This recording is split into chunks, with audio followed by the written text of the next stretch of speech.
Bonjour à tous, j'espère que vous allez bien. On se retrouve aujourd'hui pour une nouvelle revue sac à main maroquinerie et nous allons parler du nouveau sac de Pollen Paris.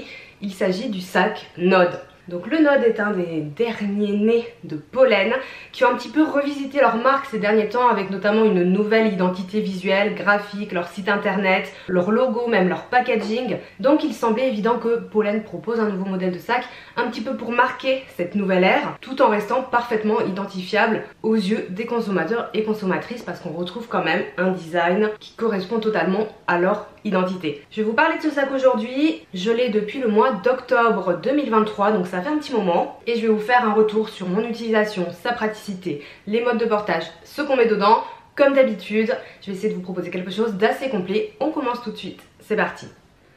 Donc comme je vous le disais, Pollen était un petit peu en stratégie de changement cette année, l'année dernière, en 2023, avec également une stratégie de diversification de produits avec l'arrivée des bijoux. Je porte d'ailleurs les boucles d'oreilles que je vous avais présentées dans le unboxing de ce sac. Au niveau du sac Node, on a un design toujours aussi affirmé, tout en restant dans l'esprit minimaliste de Pollen, mais je trouve que leur force c'est vraiment qu'on reconnaît leur sac au premier coup d'œil. Ce sont des sacs de qualité et il y a également beaucoup de choix de coloris et de très jolies couleurs, bien souvent très réussies. Pollen en profite aussi pour augmenter un petit peu leur prix au fur et à mesure qu'ils prennent des parts de marché, ce qui est un petit peu toujours le jeu dans le monde de la maroquinerie. Au niveau du sac Node, je tiens à préciser que c'est un sac que j'ai reçu gratuitement par la marque du coup au mois d'octobre, comme ça c'est très clair entre vous et moi, mais comme toujours je vais vous parler du sac dans sa globalité, l'utilisation des différents points, le but étant que vous puissiez juger s'il pourrait vous correspondre ou pas. Et surtout pas que vous l'achetiez à tout prix, surtout si ça ne peut pas correspondre à ce dont vous avez besoin, c'est pas du tout le but de la vidéo. Donc comme vous le voyez, le Node a un design assez particulier,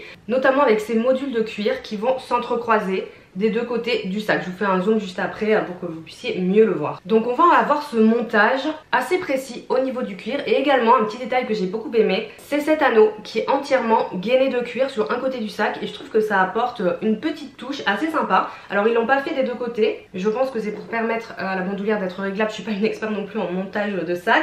On a aussi les fameuses coutures qu'on voit quand même assez bien, même si là elles sont ton sur cette couleur. Vous pouvez avoir les coutures contrastées sur le modèle cuir lisse noir avec les fameuses coutures beige, vous savez que c'est ma finition préférée chez Pollen. Et au niveau des coloris, au moment où je filme, il en existe 7, donc il y a le noir, un coloris ébène qui est un espèce de marron très foncé qui a l'air très beau, le cognac, le taupe qui sont vraiment des teintes iconiques chez Pollen, la couleur craie, cette espèce de blanc grisé, la couleur avoine qui est un beige un peu jaune et celui-ci qui est le vert olivier. Donc vous le remarquerez, il s'agit d'un vert, on en parlera un petit peu plus après, qui est quand même, je trouve, assez clair et assez changeant selon la lumière. Là je suis en pleine lumière, vous voyez, il reflète, mais si on le met un peu plus dans l'ombre, il va être plus foncé. Et je trouve que c'est une couleur vraiment très réussie. Je vais vous laisser tout de suite avec un zoom sur le sac pour que vous puissiez mieux le voir, la contenance, les modes de portage et on se retrouve après pour parler un petit peu plus de sa praticité et de l'utilisation. Donc je vous propose un petit zoom du sac Node de Pollen donc qui se présente comme ceci. On a le recto et le verso qui sont absolument identiques si ce n'est que d'un côté, ici, vous aurez inscrit Pollen. Comme d'habitude, je vous affiche les dimensions à l'écran. Donc on a également la bandoulière retenue par un côté et par cet anneau et qui va être réglable. Il y a déjà des trous préfaits et on a quand même assez de choix. Vous voyez, moi je l'ai mise ici, pour la régler. À l'intérieur, on a du cuir façon suédine et il y a écrit, je ne sais pas si vous allez pouvoir le voir, Pollen Paris Made in Espagne à l'intérieur. Le sac est donc entièrement doublé mais il y a la particularité, vous le voyez, d'être ajouré en fait des deux côtés, légèrement hein, mais je sais que ça peut déranger certaines personnes. Donc voilà, on peut, là si je passe mon doigt par exemple, il ressort de l'autre côté. On a une fermeture sécurisée avec une fermeture éclair comme ceci qui est ni facile ni difficile, ça va. Et au niveau de l'ouverture par contre, bon ça reste un petit sac donc c'est un peu limité mais on peut quand même plonger sa main et vous allez voir la contenance est assez surprenante. C'est parti pour la contenance. On peut mettre une petite pochette avec ses essentiels. Bon elle n'est pas si petite que ça. Il va falloir juste faire rentrer comme ceci. Ensuite un porte-monnaie. Moi j'ai celui-ci de chez Longchamp qui est compact mais qui prend un peu plus de place que le porte-carte que j'avais avant par exemple. Donc on peut également le mettre à l'intérieur. Je peux ajouter ma pochette clé avec mes clés et mon porte-carte Louis Vuitton sur le côté par exemple, comme ceci. Et vous voyez là j'ai encore de la place sur l'avant pour mettre mon téléphone portable. Donc moi c'est un iPhone 15 Pro mais c'est le plus petit format des deux. Voilà. Et il va rester encore un peu de place pour des petits articles, baume à lèvres, miroir, peigne. qui vont être plats et faciles à transporter. Donc on peut glisser également en haut et sur le côté pour le petit baume. Donc moi je l'ai rempli ainsi. Si vous n'avez pas de pochette, vous pourrez mettre un paquet de mouchoirs en plus, une paire de lunettes de soleil avec un étui souple. Donc comme vous le voyez, petit mais agréablement surprise par la contenance, parce qu'en fait on peut utiliser absolument tout le sac, toute la partie et tous les angles jusqu'en hauteur. Donc ce qui permet, je trouve, quand même d'y mettre pas mal de choses, parce que je mets pas tout ça, la pochette je l'avais pas dans tous les sacs que je possède. Et évidemment il ferme, alors vous voyez il ferme un peu en ondulation, c'est normal. Et le sac est quand même assez rigide, donc là malgré tout ce que j'ai mis, vous voyez, il ne se déforme pas du tout. Il est pas non plus trop plein. Je vous laisse maintenant avec les modes de portage. Alors pour les modes du portage du sac Nod, avec la bandoulière réglable on peut faire pas mal de choses. Donc évidemment on peut le porter à l'épaule en bandoulière longue si je puis dire. Donc vous voyez là avec le réglage que j'ai fait, il arrive ici. Mais on peut aussi le régler quand même un petit peu plus court pour avoir un portage. Alors je vais pas faire le réglage mais je vous montre sur l'avant, vachement plus près du corps, indépendamment de votre taille évidemment. Mais pour un petit portage court c'est sympa. Et évidemment le portage en crossbody, qui est mon préféré pour tous les sacs parce que c'est pratique, et aussi au niveau du style j'aime bien, pas de souci de sac qui tombe de l'épaule et tout. Donc là moi je l'ai réglé à peu près au milieu, on peut le raccourcir encore, mais comme il fait un petit peu froid je porte un manteau etc. Donc là sans manteau, juste avec le petit pull, la petite jupe, il tombe ici au niveau de ma hanche, je fais 1m65. Mais avec une veste, un manteau, il aura tendance à aller plutôt là. Et moi j'aime bien les sacs assez haut, vous le savez, donc très sympa. Et vous voyez là je suis habillée quand même en neutre, en beige, en noir, et ce vert je trouve que ça dénote pas trop, c'est assez doux vous voyez avec ce type de couleur, même sur le noir. Donc franchement je l'ai quand même beaucoup porté en saison hivernale, et alors au printemps-été ça va être vraiment le feu parce que ça va quand même avec la plupart des couleurs. Donc voilà pour les modes de portage. Donc comme vous l'avez vu, avec ses 21 cm, le sac Nod est assez compact dans son format.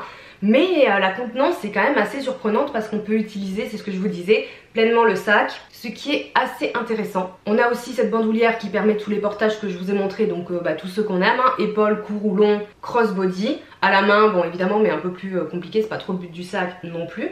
Au niveau de l'aspect visuel, je pense qu'on aime ou on n'aime pas le Nod. Personnellement j'adore ce modèle, bon, évidemment sinon je l'aurais pas choisi.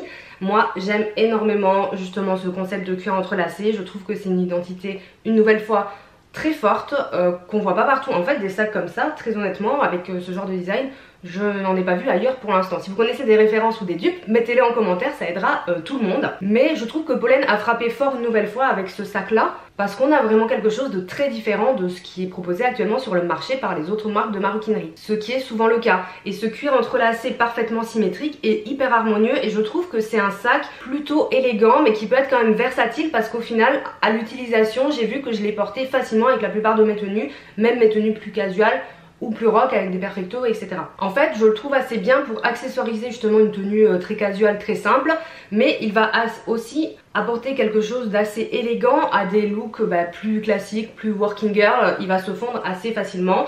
Et comme il est quand même petit, on peut aussi s'en servir, je trouve, facilement en sac de soirée. Alors indépendamment peut-être de la couleur que vous choisissez, peut-être un peu moins sur ce vert, un peu plus sur le noir ou le ébène par exemple, ou même le craie pour l'été. Mais on est quand même sur un petit format et quelque chose de designé. On n'est pas sur un sac caméra ou un sac besace qui va être vraiment très casual. Bon, pour la contenance, vous avez vu, j'y loge tous mes essentiels sans aucun problème, si ce n'est la bouteille d'eau, mais bon, maintenant j'ai toujours un cabas avec moi, enfin la plupart du temps en fait. Mais sinon, une nouvelle fois, très bonne surprise, parce que quand je l'ai reçu, quand je vous ai fait l'unboxing, il y a eu quelques commentaires qui m'ont dit je le voyais plus grand. Et moi aussi, je partage tout à fait ça. Je trouve que par rapport au visuel du site et tout, il avait l'air plus grand. Et en fait c'est pas vraiment le cas, vous voyez, par rapport à ma main que vous avez vu sur moi. Mais petit mais costaud comme on dit. En fait il a une super épaisseur, on est sur 7 cm. Et sachez que la contenance d'un sac est souvent plus due à l'épaisseur du sac qu'à sa longueur, et encore moins à sa hauteur. Vous mettrez largement plus d'items dans un sac qui a voilà, entre 7 et 10 cm d'épaisseur. Et c'est vraiment ça qui fait la différence, parce que vous avez vu, j'ai aligné les articles en fait dans le sens de l'épaisseur. J'ai rien mis en hauteur. J'ai utilisé l'épaisseur et un petit peu la longueur ici. J'avais mis le portefeuille là, la pochette clé et le porte-carte à ce niveau. Et le téléphone sur toute la longueur et l'autre pochette aussi. Donc assez intéressant, et ça permet évidemment d'avoir un rangement optimisé, parce que chaque chose est à sa place dans son sac et les articles ne vont pas bouger à l'intérieur du sac, même si vous le remplissez peu. Des fois je prends pas la pochette que je vous ai montré, je prends juste le porte-monnaie, etc. Et tout se mélange pas dans le sac et tout, donc c'est quand même agréable à utiliser. Il n'y a pas de poche à l'intérieur, alors je sais que ça il y en a beaucoup qui tiennent à avoir des petits rangements. Là c'est pas le cas pour ce sac. Un organisateur, je suppose qu'on peut en trouver qui s'adapte. Moi c'est pas ce que je recommanderais parce que le sac est pas non plus extrêmement gros. Un organisateur juste pour avoir de petites poches, moi je trouve pas ça utile parce qu'on perd pas spécialement les affaires, même le gloss et tout quand je le mets dedans. Je suis pas là à chercher tout le temps. Donc moi je trouve que c'est pas dérangeant qu'il n'y ait pas de poche intérieure. En revanche l'intérieur, je vous l'ai montré, est en suédine beige clair, donc ça veut dire qu'il faut faire attention à pas le tâcher parce que ça va être difficilement nettoyable, surtout que comme vous le voyez l'ouverture elle est quand même limitée, hein, donc ça va être compliqué d'aller nettoyer le sac et la suédine c'est un peu touchy. Donc pour l'instant je l'ai pas du tout taché, bon je fais assez attention à mes affaires, mais si vous n'êtes pas très précautionneuse, entre ça et le cuir lisse, on en parlera après, peut-être pas la meilleure option pour vous. Au niveau de l'utilisation, comme je vous l'ai dit, j'ai commencé un petit peu à vous le dire, je l'ai quand même utilisé facilement avec la plupart de mes tenues. Au niveau du coloris, le coloris olivier, j'avais très envie de tester une couleur chez Pollen qui sort un peu du noir ou du cognac, même si vraiment c'est des coloris que j'apprécie beaucoup. Je voulais vraiment un sac vert et ce vert olivier il est sublime. Comme je vous le disais, en fait on n'est pas sur un vert menthe qui va être un peu flashy, on est sur un vert qui va être sourd, un peu neutre, et du coup franchement j'ai pu le mettre avec plein de tenues. Là vous voyez aujourd'hui je l'avais mis avec ce petit pull beige, la jupe en satin noir, avec des total look noirs, ça passait tout à fait, avec des couleurs plus douces aussi, avec du gris ça passe. En fait le vert c'est vraiment, pour moi c'est un peu comme le rouge, c'est une des couleurs qui va le mieux s'associer avec toutes les autres couleurs, dans les sacs colorés hein, j'entends. Donc pour moi c'est une super option, je suis très contente de m'être penchée sur le coloris. Et j'ai hâte aussi d'être au printemps-été parce que je pense qu'il va aller avec la plupart de mes tenues, même mes robes qui sont un peu colorées et tout parfois. Franchement ça peut grave le faire. Si vous êtes plutôt de la team neutre et que vous cherchez un sac à utiliser au quotidien dans ce type de format, je vous recommande plutôt de prendre soit le ébène, soit le noir, peut-être le avoine, il y a une touche de jaune mais si vous aimez le beige, le noir vous pourrez le mettre vraiment avec tout. Donc là on reste une nouvelle fois sur une question de goût. En plus vous le savez, je le répète, le noir cuir lisse avec les surpiqûres beige, il est magnifique. Vraiment j'ai hésité à prendre cette couleur parce que je me suis dit en plus avec ce cuir entrelacé ça va être sublime, mais je regrette pas de m'être penchée sur le vert pour changer un peu et agrémenter un peu plus ma collection. La bandoulière réglable, bon, gros bon point, et le poids aussi on est sur 430 grammes du sac à vide, ce que je trouve très correct parce que vous voyez on est quand même sur une structure de sac rigide entre guillemets. Bon comme toujours chez Pollen on est sur du semi-rigide dans le sens où en fait le cuir est tellement de très bonne qualité, donc on peut quand même plier, mais on a voilà les coutures renforcées etc. Et une autre particularité que j'ai trouvée sur ce cuir, et ils avaient l'air un peu de décrire ça sur leur site, c'est qu'on a un cuir qui est un peu bombé, j'ai l'impression. En fait les coutures sont faites de façon à ce que le cuir ressort légèrement comme s'il était bombé, il n'est pas tout plat. Et je trouve ça déjà magnifique. C'est un petit peu des sortes de prouesses techniques que Pollen sait faire avec son cuir. Et c'est ça qui permet de refléter ainsi la lumière et je trouve ça vraiment super. Ça lui donne justement une autre dimension je trouve que le sac carré etc. Sans relief. Quoi d'autre? La fermeture éclair, je vous en ai parlé. Alors l'ouverture c'est pareil. C'est comme la poche intérieure. Je sais qu'il y a certains d'entre vous qui aiment bien avoir des grandes ouvertures au niveau des sacs pour bien glisser sa main et tout. Donc je vous l'ai montré. On peut glisser sa main sans souci et comme le sac est pas très grand, on trouve quand même facilement ce qu'on veut, même si on regarde pas le sac. Des fois on est chargé, on a le parapluie, on a machin, on cherche ses clés à l'aveugle, donc ça va. Mais le but n'est pas de l'ouvrir comme ça etc. C'est quand même assez limité, donc si vous avez des gros objets à sortir, si je dois sortir la pochette et tout, je suis encombrée, bon c'est pas l'idéal. Après c'est pas vraiment ce qui se passe en réalité, mais bon pour trouver mon téléphone et tout ça suffit. Mais voilà, on a quand même une ouverture qui va être limitée et surtout il faut faire attention à pas déformer le sac. Donc je tenais quand même à donner cette information. Au niveau du rapport qualité-prix, donc comme toujours, Pollen, fabrication en Espagne, cuir italien certifié, qui provient du coup des tanneries européennes, donc on est toujours sur une haute qualité. Comme je vous le disais, entre ce travail de cuir bombé, les coutures, l'anneau juste ici, on est vraiment dans tout ce que c'est faire Pollen et je trouve que ce sac est très représentatif de leur savoir-faire, plus que peut-être d'autres modèles qui sont un peu plus simples etc. Celui-ci, enfin objectivement il est vraiment travaillé absolument dans le détail et donc je trouve qu'il a un rapport qualité-prix qui est peut-être un peu supérieur à d'autres modèles qu'on a connus chez Pollen. En fait j'ai l'impression qu'avec ce sac il commence à passer un gap au niveau du savoir-faire, même si on toujours eu un super savoir-faire. là c'est quand même un niveau au-dessus. Et je trouve qu'il est vraiment de très bonne qualité par rapport à des sacs pollen qui sont toujours de très bonne qualité, mais en tout cas les premiers modèles de la marque. Je trouve qu'on a vraiment un step. Donc je pense que ça fait aussi partie de leur stratégie pour monter en gamme. Je dis pas que Pollen va devenir une marque de luxe, c'est pas à moi de dire ça, je ne sais pas. Mais dans tous les cas, ils augmentent aussi leur prix, donc il faut qu'ils le justifient. Et moi, je trouve qu'ils le justifient, en tout cas par rapport au sac et par rapport à la qualité de ce nouveau modèle. Et ça, c'est quand même très important parce qu'il y a beaucoup de marques qui augmentent leur prix, mais où la qualité soit ne bouge pas, soit des fois devient inférieure. Ce qui n'est pas le cas ici. Alors le cuir lisse, on n'en a pas encore trop parlé. Le cuir lisse, c'est le cuir plus sensible que le cuir grainé. Ceci dit, on a tendance à dire qu'il est beaucoup plus beau esthétiquement parlant. Alors effectivement, c'est magnifique, ça reflète la lumière. Moi, j'aime beaucoup le cuir grainé parce que j'adore le grain du cuir. Au niveau de la fragilité, j'avais un peu peur du cuir lisse, de cet effet brillant et même de cet effet bombé. Et là, vous pouvez le voir à ce jour, depuis le mois d'octobre, je vous le montre en direct, nous n'avons absolument aucun problème. Il n'y a eu aucune rayure. C'est mon deuxième, je vais dire, sac en cuir lisse de Pollen. J'ai aussi le numéro 10 Obo. Et ça a été pareil, je vous l'ai montré dans la revue. Et même le dessous, alors il n'y a pas de pied en dessous, pareil, celles qui tiennent à cette caractéristique, vous ne la retrouverez pas sur ce sac. Voilà, aucune tache, aucune rayure. Donc je fais attention à mes affaires bien sûr. Mais voilà, j'ai les ongles longs, je l'utilise, il peut y avoir des petits accidents de la vie. Impeccable. Et aussi, parce que je me suis fait la réflexion, parce que j'ai pas vraiment fait attention avec quoi je le portais. Je l'ai porté pas mal avec des jeans bruts et même avec un blouson en cuir, un blouson motard que j'ai reteint en noir. Et le jour où je l'ai porté, il pleuvait avec ce sac. Et je me suis dit mince, j'espère que ça va pas déteindre. Et bah que nenni, rien n'a déteint dessus. Alors faut toujours faire hyper gaffe, je dis pas que ça ne peut pas arriver. Que ce soit avec ce coloris, la couleur crée ou avoine. Évitez de porter soit avec des jeans qui peuvent déteindre. Si vous avez des jeans neufs, il y a beaucoup de chances qu'ils déteignent en fait, parce que le temps que vous fassiez les lavages et tout, souvent il y a la teinture qui peut ressortir. Ou des pièces en cuir. Alors vraiment là, ça veut dire que j'ai bien réussi ma rénovation de la veste en cuir parce qu'elle n'a pas du tout déteint. Donc j'ai eu aucun souci de ce côté là. Mais point de vigilance, parce que moi je l'ai pas été. Heureusement j'ai pas eu de problème, donc c'est cool. Mais voilà, avec le cuir lisse ça prend encore plus peut-être éventuellement des décolorations. Donc au niveau du prix, on va être sur 380 € pour le sac Nod. C'est un budget. Pollen, comme je l'ai dit, augmente ses prix. Moi je trouve que la qualité est toujours au rendez-vous et même augmente un petit peu. Mais on reste sur quand même voilà, on est proche des 400 €. Je pense qu'on va arriver à des sacs à 400 € chez Pollen, c'est clairement.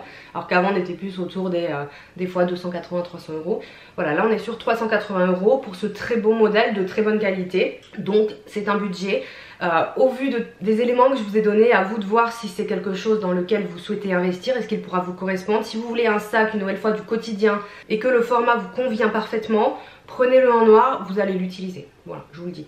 Si vous voulez un sac dans une couleur un peu plus particulière comme moi et que vous avez déjà une belle collection, vous allez l'acheter en connaissance de cause. C'est-à-dire, c'est peut-être pas le sac que vous allez utiliser tous les jours. Moi, je l'ai quand même beaucoup porté parce que j'étais aussi en phase de test, bien sûr, mais avec grand plaisir. C'est pas du tout un sac sur lequel j'ai fait de la rétention comme des fois certains. Ça a été le cas avec le numéro 10 Obo où vraiment je me suis parfois un peu forcée à le porter. Là, ça n'a pas du tout été le cas. Je me suis pas dit, oh non, faut que je le porte pour le test, etc. Pas du tout. J'ai porté plein de jours d'affilée sans changer mes affaires parce que c'était pratique et qui s'adaptait bien à mes tenues. Prenez en compte ce prix par rapport à vos envies, à vos besoins. On va terminer avec un petit résumé des points positifs et des points d'amélioration que je peux noter pour ce sac. Donc au niveau des points positifs, je vous l'ai dit, ce design très travaillé et assez unique à Pollen, on va pas se mentir. Toujours la qualité du cuir et des finitions. Et une nouvelle fois, je répète, mais sur ce modèle, je trouve qu'on passe un peu au niveau dessus. Le choix des coloris proposés qui sont toujours magnifiques chez Pollen. Et même si là, il n'y a que 7 couleurs de proposées, il est probable qu'ils fassent des éditions limitées. La bandoulière réglable, alors elle sera pas ajustable dans le sens où on ne pourra pas la détacher, mais elle est bien réglable pour s'adapter à toutes les morphologies. Et ça pour moi, c'est super important. Et enfin, la taille, je trouve que ça peut être un sac du quotidien parfait, sauf si vous avez un peu plus d'affaires à prendre. Dans ce cas, il faudra partir plutôt sur un sac moyen que sur un sac petit. Pour moi il fait partie des petits sacs. Et au niveau des points d'amélioration, comme je vous l'ai dit, il n'y a pas de poche intérieure, il n'y a pas de pied et l'ouverture peut être un petit peu serrée. Bon, moi c'est pas du tout rédhibitoire, mais une nouvelle fois je pense à vous et au retour que vous me faites sur les revues etc. pour voir un peu les points qui sont importants pour les consommateurs et pas forcément que mes points de référence à moi. Le cuir lisse qui est quand même réservé aux personnes plus soigneuses, même si moi j'ai pas eu de soucis à ce jour, ça veut pas dire que si vous êtes moins soigneuse que moi vous n'en aurez pas, donc voilà. attention. Et enfin le prix, voilà, 380 €, ce n'est pas ce que je qualifie de sac très accessible, donc il est peut-être nécessaire de grignoter un peu pour l'acheter. Enfin ça dépend de votre budget bien sûr, enfin c'est toujours pareil hein, on est toujours, mais si je prends moi mon point de référence et mon budget de référence, 380 €, même si le sac m'a été offert par la marque, je me mets du coup en situation d'acheteuse, j'aurais réfléchi avant de l'acheter, j'aurais cagnoté, donc ça m'aurait demandé un petit effort financier, mais j'en aurais été vraiment satisfaite parce que franchement je le trouve exceptionnel et j'espère, vous voyez là, la couleur est un peu plus foncée qu'ici. Moi j'ai la fenêtre directe là, voilà c'est ce que je vous disais. La couleur est incroyable pour ça. Je vous mettrai des photos dans l'article du blog qui est dans la barre d'infos si vous voulez voir plus de détails et un peu les différents types de lumière. Dans tous les cas je trouve que c'est un modèle très cool et très réussi de Pollen. Je pense que c'est un de mes modèles préférés. Pour être honnête, je pense qu'il pourrait arriver en deuxième position après le numéro 10. Je vais peut-être vous faire une vidéo sur tous mes sacs Pollen et mon petit classement. Dites-moi si ça vous intéresse, peut-être que je l'aurais déjà fait d'ailleurs. Ça dépend dans quelle heure tu publies les vidéos, mais je pense que ça peut être assez sympa. Donc je vous ai tout dit sur le sac Nod de Pollen. J'espère que cette vidéo vous a plu. Dites-moi ce que vous pensez de cette référence. Est-ce que c'est un modèle qui vous plaît ou pas du tout? Je sais que le design divise un petit peu, mais ce qui est normal parce qu'on est quand même sur quelque chose de particulier. Une nouvelle fois on n'est pas sur un caméra bag, un sac à rabat ou un sac besace hein. Clairement on est sur quelque chose de tout à fait nouveau. Donc j'attends vos avis en commentaire et n'hésitez pas à vous abonner à ma chaîne si vous ne voulez pas manquer les prochaines vidéos. Pour ma part je vous souhaite une excellente journée et je vous dis à bientôt. Ciao.